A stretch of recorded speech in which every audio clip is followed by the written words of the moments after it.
Gomila. I'm a fellow at the Lauterpacht Center, and it is my great honor today and pleasure to welcome Professor Tanja Aalberts, who has come all the way from Amsterdam.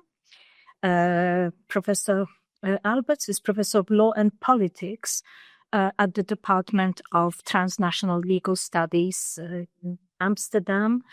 She's the author of many publications on the interplay between politics and law within the global governance, misrecognition, colonial treaties. She's the author of a book on constructing sovereignty between politics and law, and co-author of another book, The Changing Practices of International Law, which is a very important issue nowadays. I think international law is changing even more.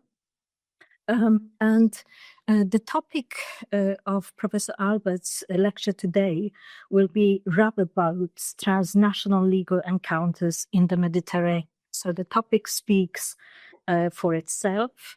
Let me just add in general that Professor Aalberts will focus on the maritime duty to rescue anyone in distress at sea, which has been codified in international treaties. And she will also discuss in particular, as I understand, the non-refoulement principle under refugee and human rights law as it applies to these situations. So my warm welcome, and we look forward to your lecture. Thank you so much, Joanna, and thank you to Lena and Juliana and the Lauterpacht Center for inviting me for this talk today and to present my paper at your famous, I can say, Friday lunch in Mars. So the title of my paper is full of fancy concepts, and I realized that it's even a little bit different from the one that's on the program, so that adds more concepts. But in the paper, I tried to weave several points together. So let me start by highlighting that. The first thing is analyzing law as action rather than as rules in the books or law in action. The second one is to talk about the interaction or the entanglement between international law and international relations through politics of protection, and then focusing on how these dynamics play out in the Mediterranean. And then last but not least, focus on the role of objects in this politics of protection that is happening in transnational legal encounters, which was on the a concept that was also on the program. So I use this concept. Is it not moving?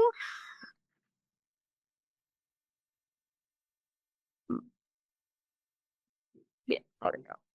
The concept of transnational legal counters as a way to analyze the relationship and dynamics between people, rules, and objects. And through this concept or heuristic, I try to bring these 3 points together. Now, rather than working top-down from the concepts and the theories or theoretical orientations, I would like to proceed from the bottom up. So I will go into this case study of the rubber boats on the Mediterranean to explore their role in rescue operations and interaction between the law of the sea and the principle of the duty to rescue with refugee law and human rights law, and then actually how people on these migrant boats are being protected or actually are subject to a politics of protection. So let me start by introducing Kay Longstaff.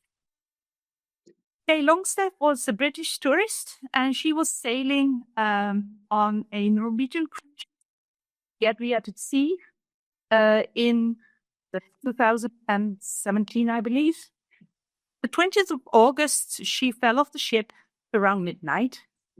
As soon as the staff discovered, the cruise ship returned, tried to find her. Ultimately, she was rescued in the morning around 9:30 by a Croatian Coast Guard. And you see a picture of her here in the Guardian with her rescues. 5 days before, there were 1,900 people on a migrant boat that had to be rescued. They were in distress near Lampedusa by an Italian ship called the Ubaldi Giotti. When the ship rescued them, the Italian Minister of Interior, Salvini, refused the ship to disembark the rescuees. And the ship was sailing for 11 days before ultimately it got permission to disembark on the 26th of August in Catania. Now, both these events fall under the maritime duty to rescue people in distress. And this has been codified in many treaties, one of them being the SAR Treaty, where it explicitly say that everyone has the right to be rescued without discrimination of their nationality, the circumstances in which they are found. And still, of course, it's quite clear that K and these 190 anonymous migrants had a very different encounter with this principle and with international law. So despite the non-discrimination principle and despite the notion of the mare liberum that we know from Grotius, clearly this high seas, the free sea, is a differentiated space with a stratified mobility, which creates a politics of protection, which we will explore in this presentation. So to move to another famous example, the Left to Die boat case that you might have heard about. It's reported by Forensic Architecture. This boat, I think I need to, I show here in the background, I show stills from the video that was made, Liquid Traces, by Forensic Architecture. And what you see here is the journey of this boat leaving from the Libyan coast, trying to reach one of the Italian islands. It was 14 days adrift in the spring of 2011. 63 of the 72 passengers died, including 2 babies that were born aboard and their mothers. This was also the time of the Libyan revolt. So these waters were the most closely surveyed areas of Europe, well, not Europe, but of the area at the time. Because there was an arms embargo, there was a no-fly zone, there was a military intervention. This was all authorized under the NATO Operation Unified Protector, which was mandated under the Security Council Resolution 1973. In the preamble, it states that the rationale for the operation was concern for the safety of the Libyan citizens, but also, and here I quote, reiterates the Council's concern at the plight of the refugees forced to flee the violence, end of quote. The operation's mandate, though, was a little bit more narrow in terms of its focus on the protection of the civilians within Libya.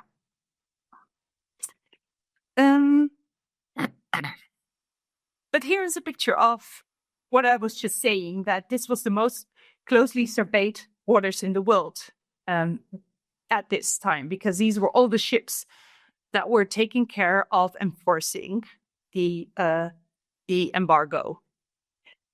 So there were 38 warships in the area, and there was surveillance by airplanes as well as via satellites.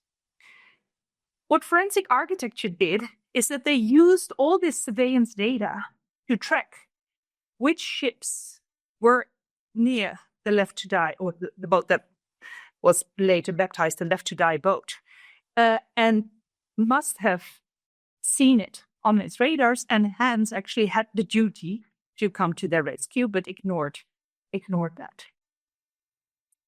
So what we seem to end up with here is a rather familiar confrontation between security logics on one hand and law on the other, or what political scientists like to call a zero-sum game, right? Where we have law and security in opposition. What I do in my paper is that I rather would like to question this very strict ontological separation between reality and international law, between politics and law, and to look into how international law is implicated in these processes. So I take a formative approach and analyze here law as action, world-making powers of law. And in this paper, then I also don't just focus on international law as an elite affair, but focus on the everyday workings of law, because as we all know, most of international law doesn't make it to court. So most of it actually happens on the ground.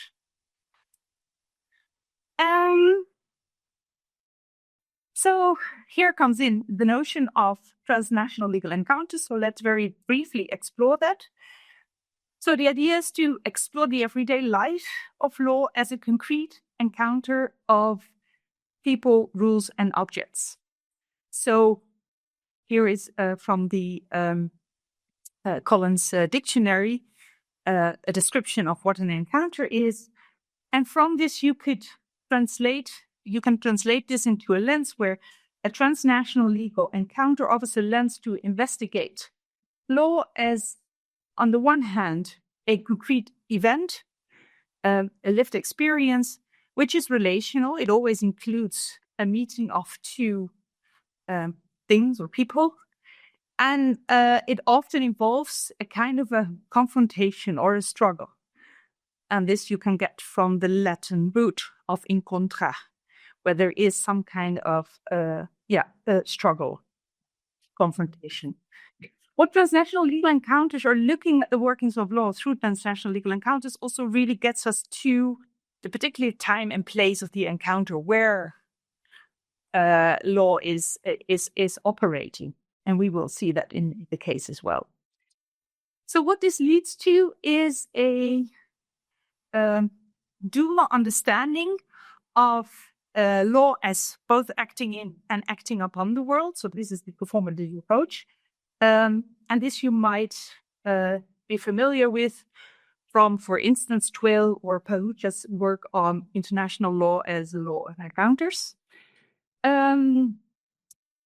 It also enables me to focus on international law as part, or these transnational legal encounters as part of a larger transnational force field, which includes different legal regimes, different rules, political alliances, the world economy, commercial interests, EU policies, and national political struggles that all come together in these very concrete meetings of peoples with international law. And as I already said, I am very particularly interested in the role of objects in this encounter. So how international law can do its work and the role that objects play in this. As the lived reality of international law, and as you already said, I will focus on how the principle of non-refoulement, which I will discuss in a moment, actually plays out in the encounter of the rubber boats, and how actually the rubber boats play a role in how these migrants are no longer protected under the non-refoulement principle. Okay, so that in terms of a little conceptual discussion. But now let's move on a little bit further on this focus on materiality, and you might be familiar with the material terms in both international relations and international law, and to look back at the roots of the material focus also of the law of the seas. And materiality already played a role early on. also when Hugo Grotius was introducing the mare liberum. So the mare liberum, as you probably are aware, emerged as a legal category at a moment when the sea became politically and economically relevant. And here too, we can recognize a politics of protection at play, in particular with regard to the Treaty of Tordesillas, through which Spain and Portugal divided up the world amongst themselves. And as we know, this is when Grotius came up with the idea of the mare liberum in order to secure the Dutch access to the Indies. And he distinguished between terra firma and the open seas as a free universal space through where the argument was it's the materiality of the waves, which means that we can actually not create borders at sea because they are too flexible and they are, in his words, insusceptible of physical appropriation. As such, through this materiality, it means that they belong to mankind as a whole. And mankind as the so-called jus communicationis, which is the natural right of mankind, and you can read states in his again, to travel, trade, and evangelize. Now, this jus communicationis found its way into our modern law of the sea. In the secularized version, this became the freedom to navigate, explore, and exploit the high seas. Now, this freedom for everyone to go onto the sea is not an absolute freedom because it is connected to the old maritime duty to protect life at sea. And this is an individual duty for each and every captain to rescue people in distress at sea. So this is a universal obligation under customary law. It's codified in another convention, the SOLAS convention, amongst other things, as well as in UNCLOS actually, where it is stated very clearly that the master of a ship has this duty towards everyone. And again, it's the non-discrimination principle as well, you see formulated here. Now, the first version of SOLAS, this is a little side note, emerged in 1914, which was as a response to the Titanic accident. So if you read SOLAS, you can really recognize this because there is a duty to inform other ships when meeting dangerous ice. And there's also the establishment of an international ice patrol. And this is all in chapter 5 SOLAS. But the main focus of this convention is on safety on board of commercial ships. So it sets a lot of safety standards with regard to construction and equipment of ships. But of course, nowadays, the most vulnerable people at sea are not those sailing on cruise ships or on commercial ships, but they are the irregular migrants sailing on rubber boats. And analyzing this, we then, of course, come to be quite quickly to the conclusion that this natural right of mankind to move on the seas is differentiated in practice. And here I would like to show a mural by Nancy in Calais. It's called We're Not on the Same Boat, to actually illustrate this. It was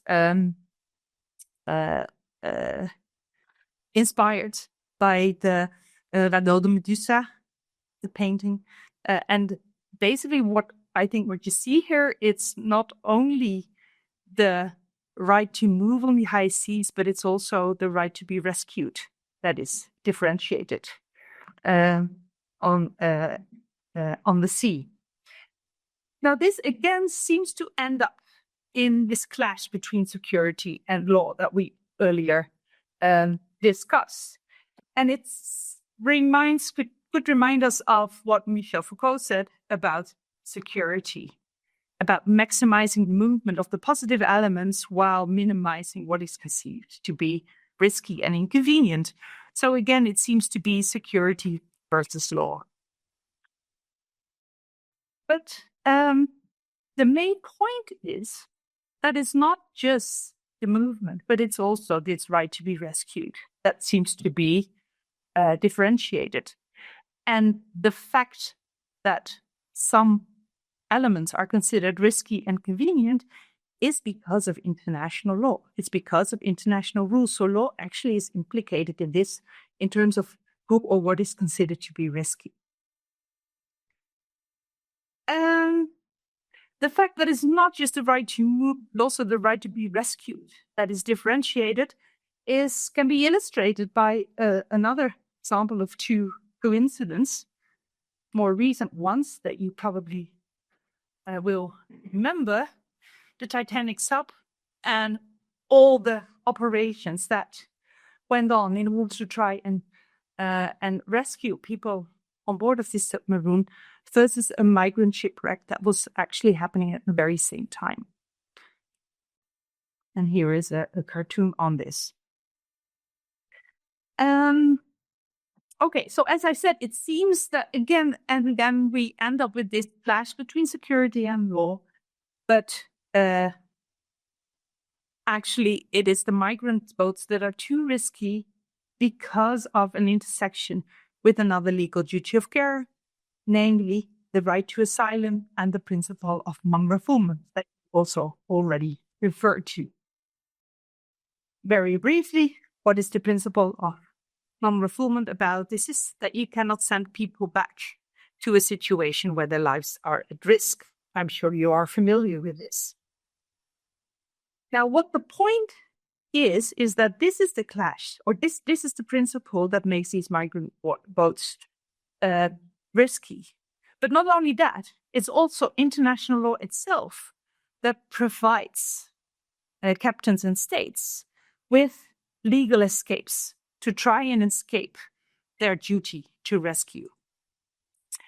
And here in the paper, I borrow from Fleur Jones's very captive statement that international law rules in or orders in an unruly manner. So what is this unruly manner through which international law operates?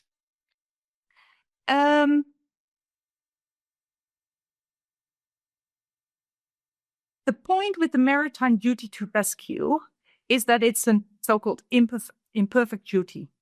So every captain has it, but no one in particular has it. And there is a lot of unclarity in terms of the disembarkation. So it's clear that everyone has the right to rescue, but there's no rules in terms of then where do you disembark them?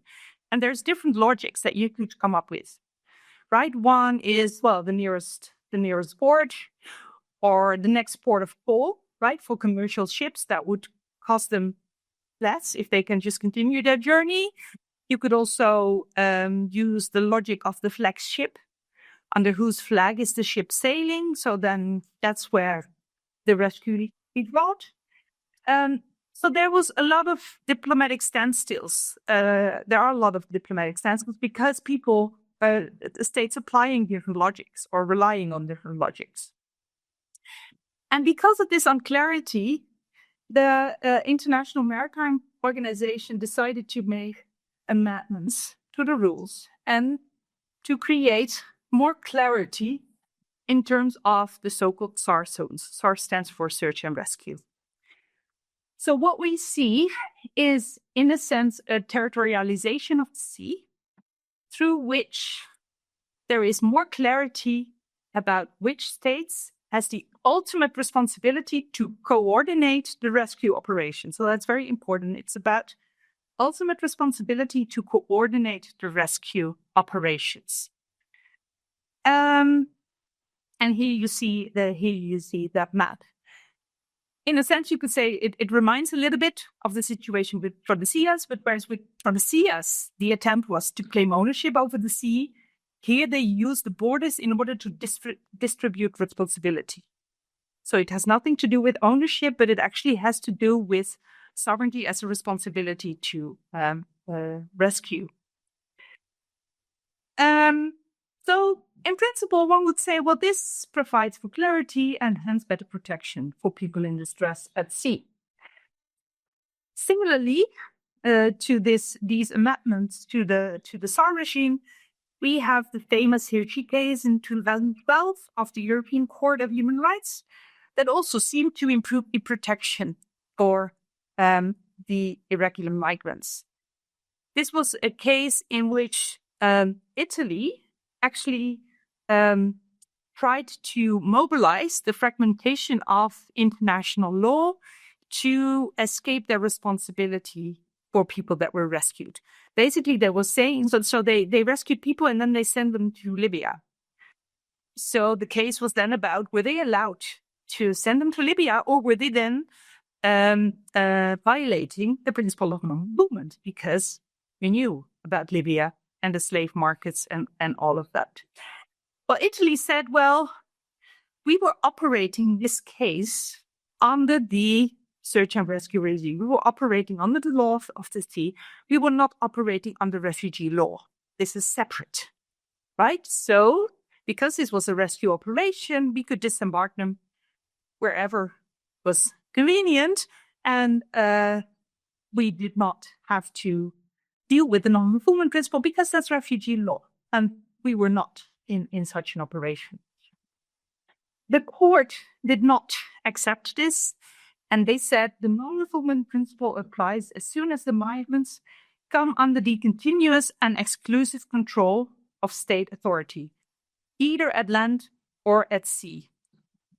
And as soon as they are under the control of the state, the responsibility to protect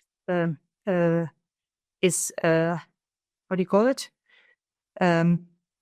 Is triggered. That was exactly the word I was looking for.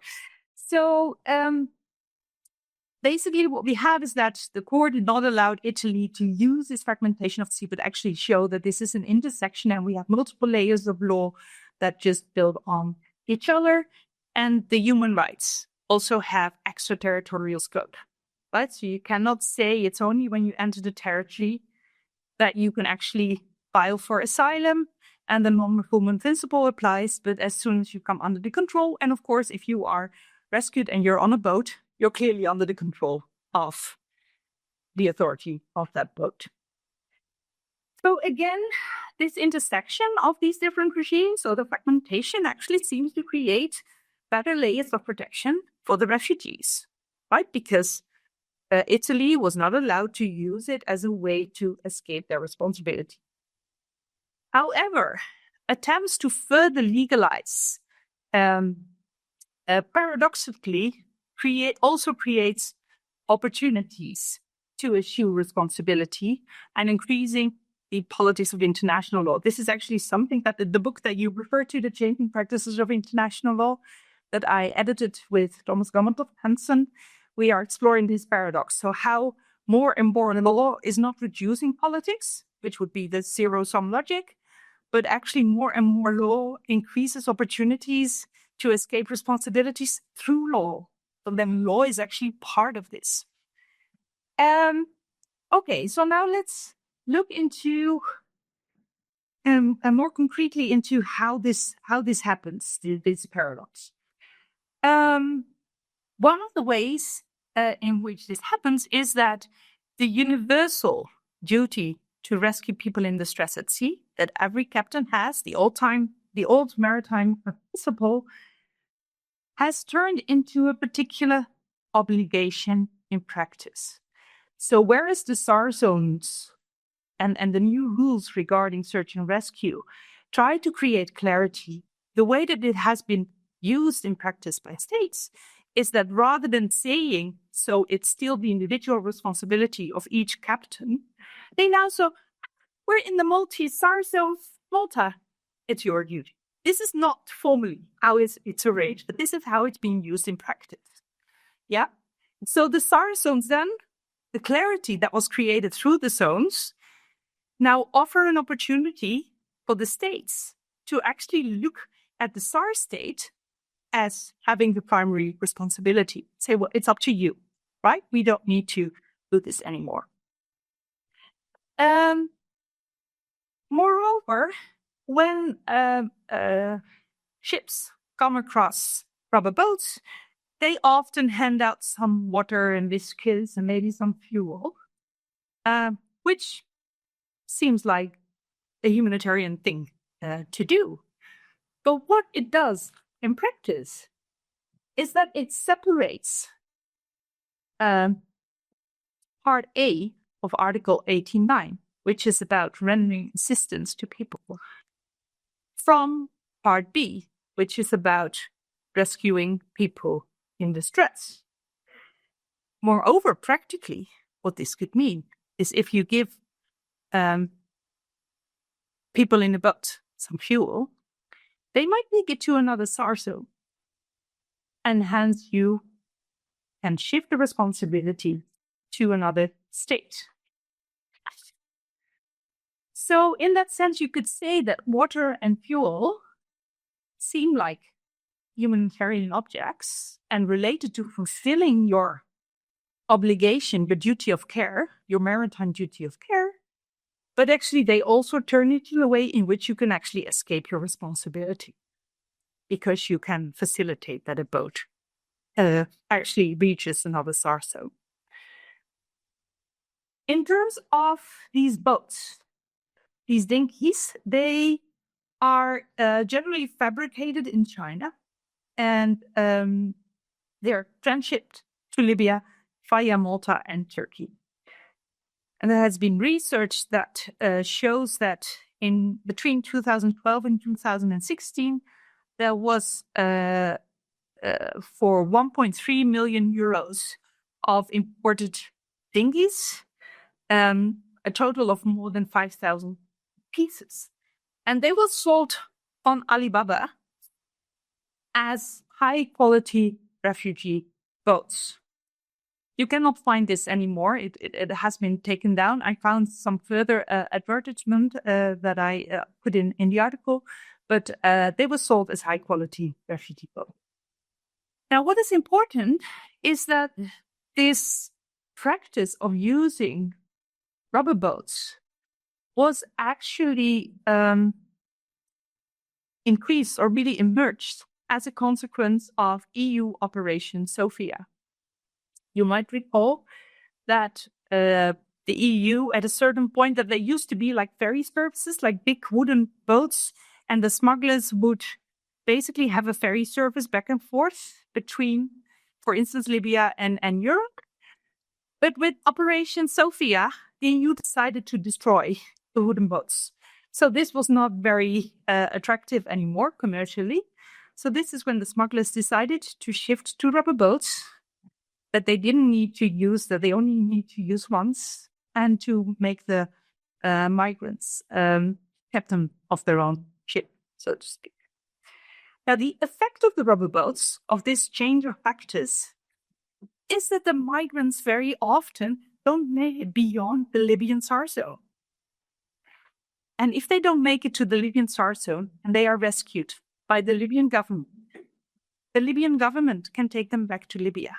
And it's not a violation of the non-refoulement principle. So through this usage of the rubber boats, the migrants actually are no longer protected under the principle of non-refoulement, which they would be if they had if they had been picked up in the Italian SAR zone, for instance. So this also puts a different light on another aspect of what used to be EU Operation Sophia, which was on the training of the Libyan Coast Guards and the setting up of maritime rescue coordination centers. This is an obligation under search and rescue. Each coastal state needs to have such a center to coordinate the rescue operations. But for European states, this is also a way to avoid the encounter with the migrant boats and to make sure this all falls under Libyan authority, again,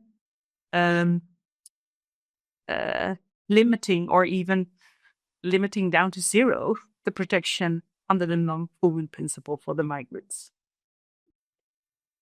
The key role of the boat, also comes out in a discussion on what it actually means to be in distress. So what can trigger this right and duty to be rescued?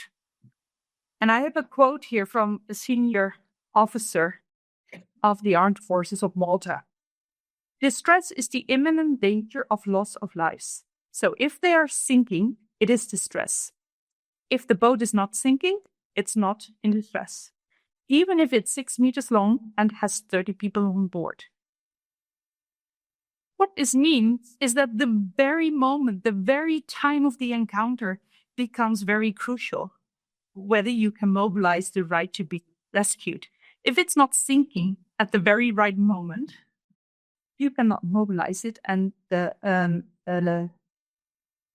captain can do away with humanitarian assistance in terms of water and fuel.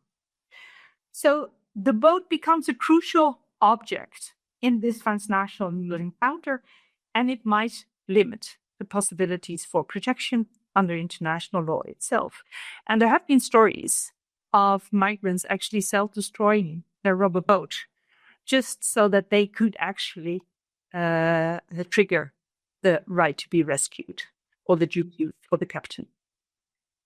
So international law is at work in all these instances, but the impacts are very different from the protection that the rules seek to provide due to this interplay between rules, people and objects, and the interplay between law and politics. Now let me finish with a piece of art by Ai. This piece of art consists of 300 oversized refugee figures in a big boat that hangs from the ceiling. And just like the boat, the art piece, it's the life of the refugee that hangs in balance. Ai calls this artwork the law of the journey. And through this piece, it wants to show that the migration crisis, first of all, is a human crisis. Now, if we link this to the idea of the mare liberum as the legal space of mankind, the jus communicationis, the law of the journey could reflect the modern jus communicationis, whose legal framework makes part of humankind subject to the politics of protection. And in the course of their journey, the boats turn from commercial objects as sold on Alibaba to either a criminal or a humanitarian object. So the humanitarian object in the sense that it allows refugees to flee from their situation, a criminal object because, of course, the Italian government has been criminalizing the smuggling, and also one that ultimately then can preclude its passengers from the protection by the non-refoulement principle. And they can then turn from a floating refuge to an offshore carceral space, or ultimately a floating graveyard, to use the terms by Streel and Dalmaida. In terms of the material, for those of you who are working on materiality in international law, it reminds of Jane Bennett's work on fiber materiality and key actants, so where the boats actually start to play a role in this encounter.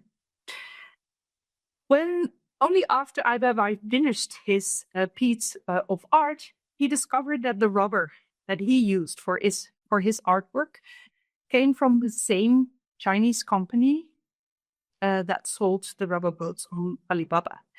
And this adds another critical layer to the artwork and the politics of protection at work in the transnational legal encounters.